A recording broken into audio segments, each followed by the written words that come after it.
Nesse segmento, vamos abordar a história das políticas públicas de saúde no Brasil e no Ceará durante o período imperial.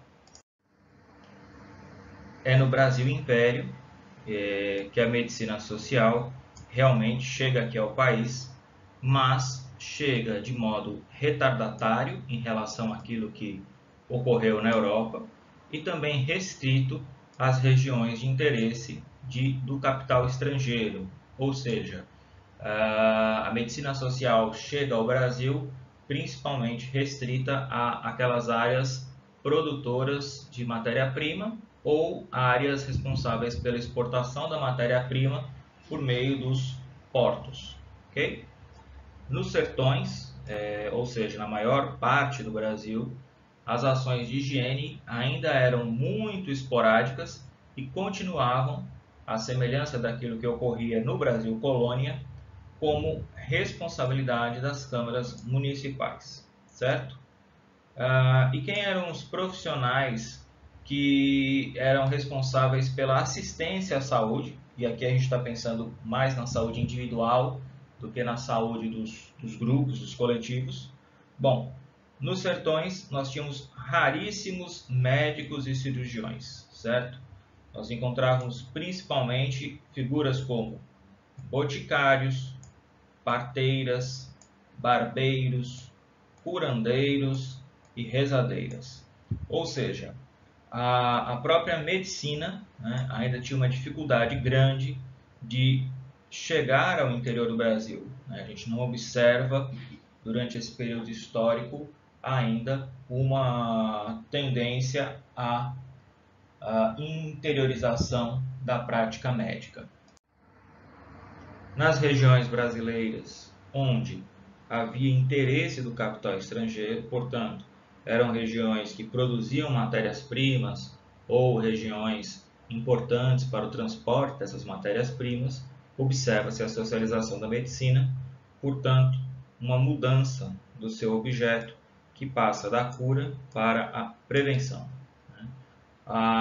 O espectro da ação médica ele vai ser ampliado, ou seja, o médico não vai mais atuar apenas sobre pessoas que estão doentes, mas também ele vai atuar sobre tudo aquilo que pode ser fonte de doença. Portanto, o médico vai passar a atuar sobre o meio físico, a conduta moral, os hábitos de higiene, ok?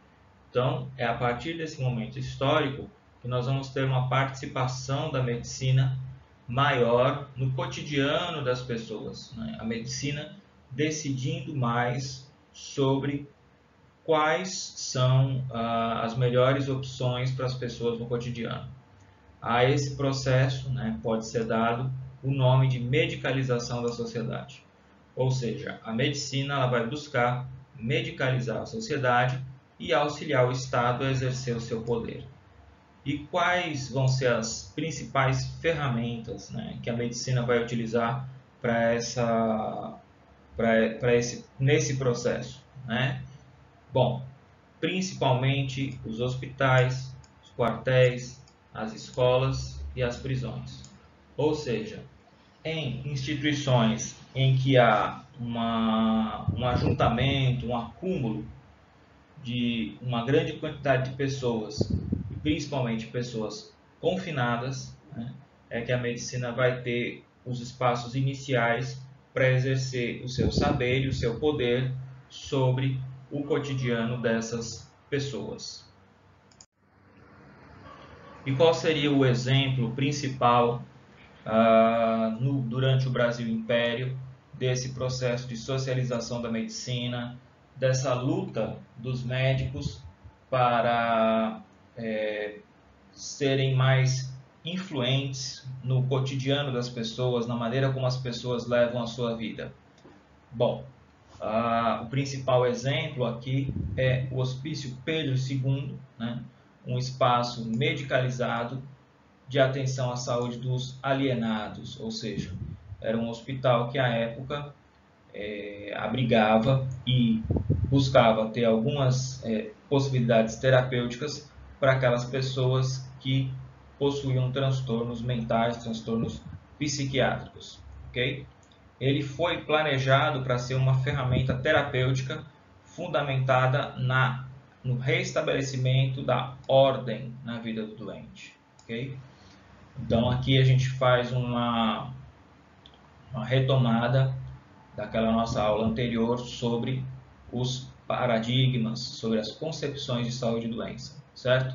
Então falamos aqui um pouco sobre o paradigma moral, ou seja, considerava-se à época que a pessoa acometida de transtorno psiquiátrico, né, era responsável por algum tipo de falha, de vício de caráter, né? Ou seja, era uma pessoa que deixava seus apetites e desejos crescerem de modo exagerado, desordenado, desorganizado, sendo, portanto, necessário para o reestabelecimento da sua saúde a imposição de ordem na sua vida. E aí, o Hospício Pedro II era a ferramenta médica para impor ordem na vida dessas pessoas. Por meio de quê? Por meio de um controle rigoroso do tempo. Então, havia um horário para acordar, um horário para tomar café da manhã, um horário para as atividades da manhã, um horário para almoço, horário para descanso, né? E cada um desses horários marcados por uma sineta, um toque. Algo bastante comum nos colégios, né? Até da contemporaneidade, em que a gente vê que ao final de cada aula toca uma sineta, na hora do recreio toca uma sineta. Bom, essa ideia de controle rigoroso do tempo e sinetas para avisar as pessoas, né, já surge dessa época. Lembrando também que nas fábricas, né, a gente também apresentava e ainda hoje apresenta essa ideia dos apitos, das sinetas, como uma maneira de controlar o tempo das pessoas. Bom, além do controle do tempo, havia um controle do espaço, uma separação entre homens e mulheres, entre pessoas que pagavam e pessoas que eram indigentes, entre doentes sujos e limpos, entre doentes tranquilos e agitados. Ou seja, observa-se que nesse momento histórico a principal ferramenta terapêutica do Asilo Pedro II, ou melhor, do Hospício Pedro II, é tentar impor a ordem, né, ou melhor, reestabelecer a ordem na vida dos doentes, para que assim eles pudessem ter a sua saúde de volta. Ok? Podemos fazer um contraponto muito grande às instituições hospitalares do Brasil colônia nesse momento. Acredito que vocês se lembram que quando nós discutimos, por exemplo, o funcionamento das Santas Casas, né, das Santas Casas, por exemplo, a Santa Casa lá de Santos, nós dissemos o quê?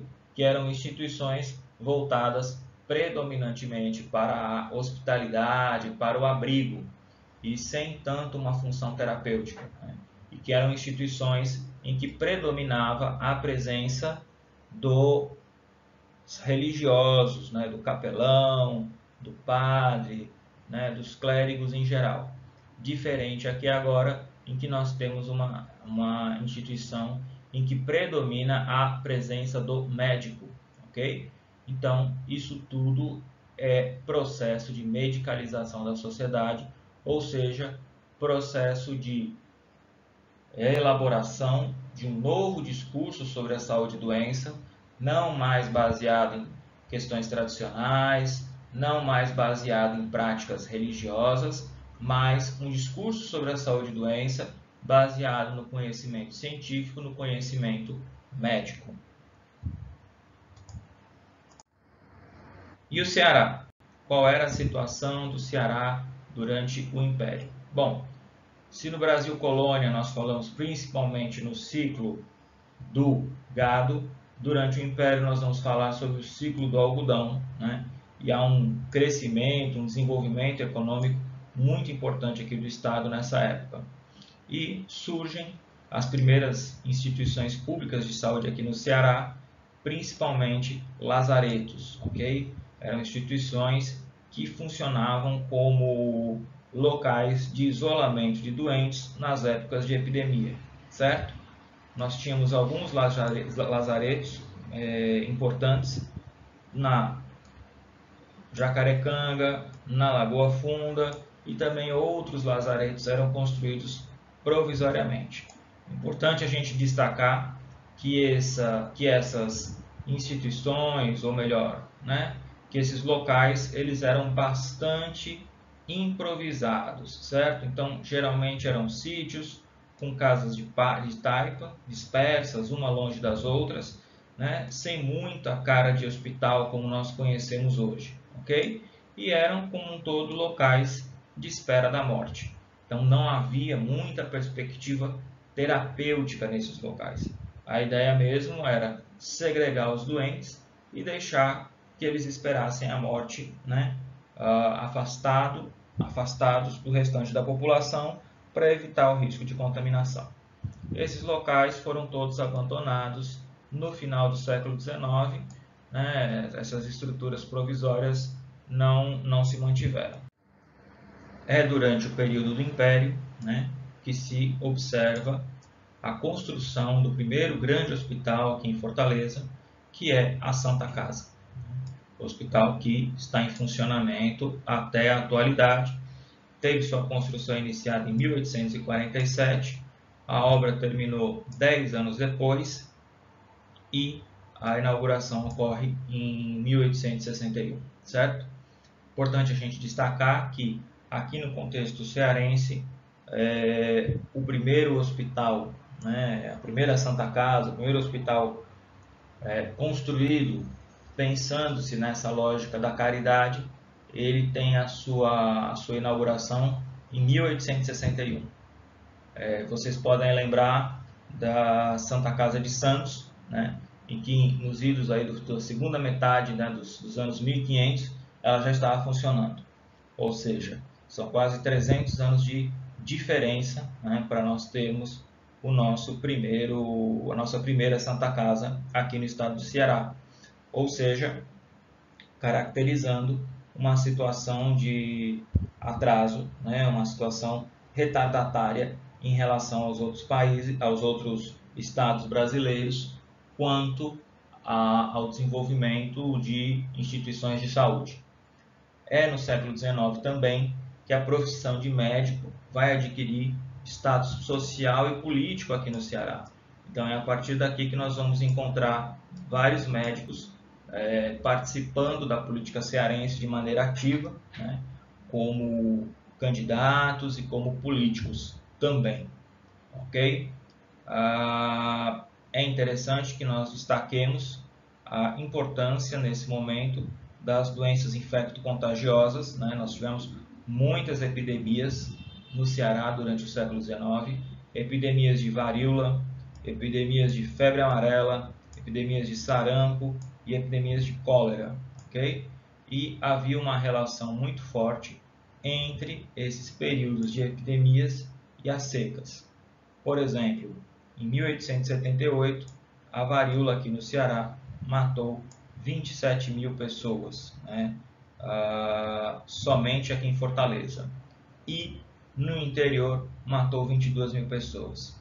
Importante a gente destacar que em 1890 a população de Fortaleza era em torno de 40 mil pessoas. Ou seja, se a gente pensar que 27 mil pessoas morreram, nós tivemos uma mortalidade muito, mas muito, muito expressiva. Embora esses óbitos da capital, muitos deles provavelmente não eram de habitantes aqui de Fortaleza, eram pessoas, eram retirantes que vinham do interior aqui para a capital e acabavam falecendo por aqui, certo? Aí alguns podem perguntar, e no interior apenas 22 mil óbitos, Provavelmente subnotificação, Não havia uma ideia ou uma possibilidade de nós termos um registro de casos, um registro dos óbitos no interior do Ceará, então nós não contávamos esses óbitos, ok? Então, de fato, nós não conseguimos saber a magnitude desses óbitos no interior do Ceará. Importante que a gente destaque um fato, que é a relação entre secas, fome e epidemias, muito comuns no Ceará do século XIX. Bom, é também nesse período histórico em que se observa o saneamento da cidade de Fortaleza, né? E esse saneamento ele é feito segundo o modelo francês. Vocês podem lembrar que o modelo francês de socialização da medicina é o modelo da medicina urbana, certo? Então, Fortaleza vai tentar constituir-se como uma pequena Paris, certo? O traçado urbano da cidade é repensado, né? Então o traçado urbano da cidade ele começa a seguir a forma de xadrez, né? Alinhando as ruas e as avenidas, deixando de ter aquelas pequenas vielas, são construídos grandes avenidas em forma de boulevards, né? Para a melhor circulação tanto das pessoas quanto dos ventos, né? Lembrando que na época a grande importância que era dada a essa questão de como os ventos circulam pela cidade e levam os miasmas para fora da cidade. Olha aí novamente, né? Quando a gente fala em miasmas, a gente retoma para aquela nossa aula anterior em que nós falamos sobre os modelos, ou melhor, sobre as concepções de saúde e doença, certo? É também nesse período que ocorre a transferência do cemitério de São Casimiro, que era no centro da cidade, para a área da Jacarecanga, né, onde é o cemitério São João Batista, cemitério esse que funciona até a atualidade. Lembrando que hoje o cemitério São João Batista, dado o crescimento da cidade, ele está praticamente no seu centro, mas à época ele era em uma região considerada afastada. Mais uma vez aqui, acreditava-se que os cemitérios, eles, por dada o estado de putrefação dos cadáveres, produziam miasmas esses que causavam doenças, sendo portanto necessário que os cemitérios fossem colocados, ou melhor, implantados em locais longe da cidade.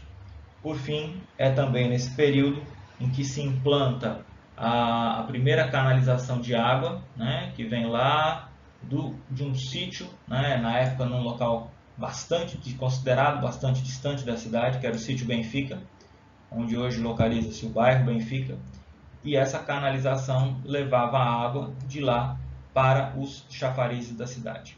Okay?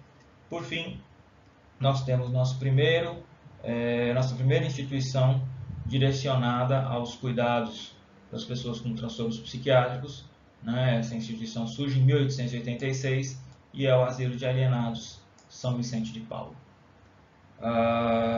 Concluímos aqui a nossa discussão sobre o Brasil Império e observamos principalmente o quê? Que é nesse período histórico em que a gente observa uma aceleração do processo de socialização da medicina no Brasil e também no Ceará.